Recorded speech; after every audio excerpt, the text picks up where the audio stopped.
ইমাম সাহেব ইতিমধ্যেই ৩ নম্বর পর্বটিও আপলোড হয়ে গেছে। হ্যালো বন্ধুরা, আসসালামু আলাইকুম। ভিডিওর শুরুতেই আপনারা জেনে গেছেন আজকের ভিডিওটি কোন টপিক নিয়ে হবে। তো গাইস, যারা এখনও আমাদের এই চ্যানেলটি সাবস্ক্রাইব করেন নাই, অবশ্যই দয়া করে চ্যানেলটি সাবস্ক্রাইব করে দিবেন। বন্ধুরা, আমরা ইতিমধ্যেই দেখতে পেরেছি ইমাম সাহেব 2 নম্বর 3 নম্বর পর্বটিও আপলোড হয়ে গেছে।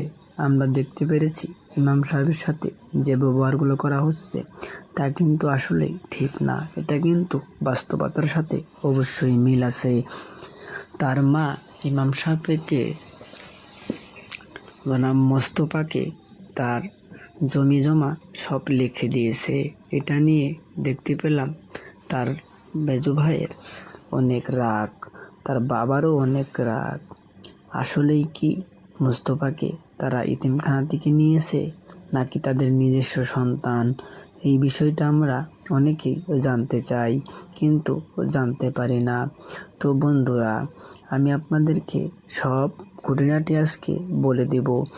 এটা কিন্তু বাস্তবতার সাথে অনেক মিল রয়েছে।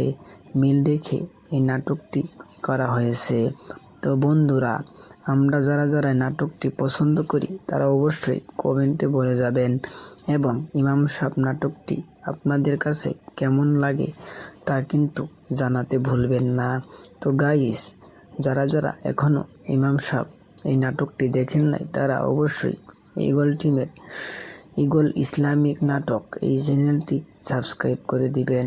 এই চ্যানেলটা থেকে ঘুরে আসবেন, তাহলে দেখতে পারবেন নাটকটি।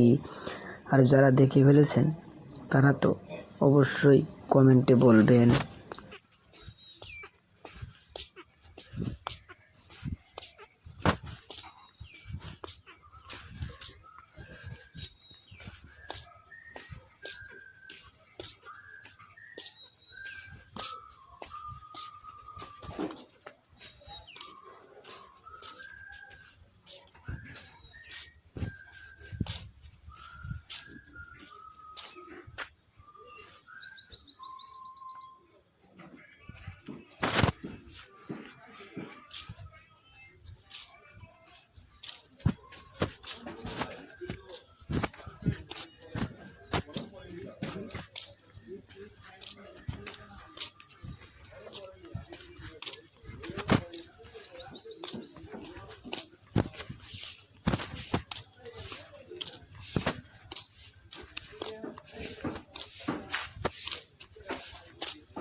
পান দাও।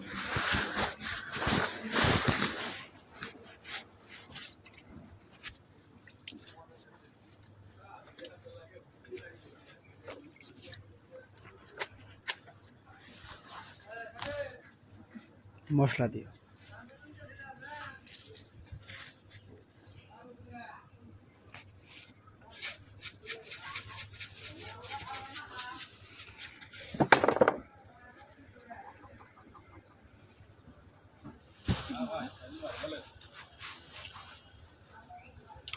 ওরা তো 150 টাকার ওরা দিবে না, বুঝছেন? 155 করে চান, দেখেন দেয় নাকি? 40 হলে 5টা মানি তুলিলেন, মানে 50-এর নিচে 1 টাকাও দেওয়া যাবে না ভাই। 1 পয়সাও যদি চাই 1 টাকাও দেওয়া যাবে না। আমার ফোন দেওয়ার দরকার নাই, 50 করে হলে দিবেন।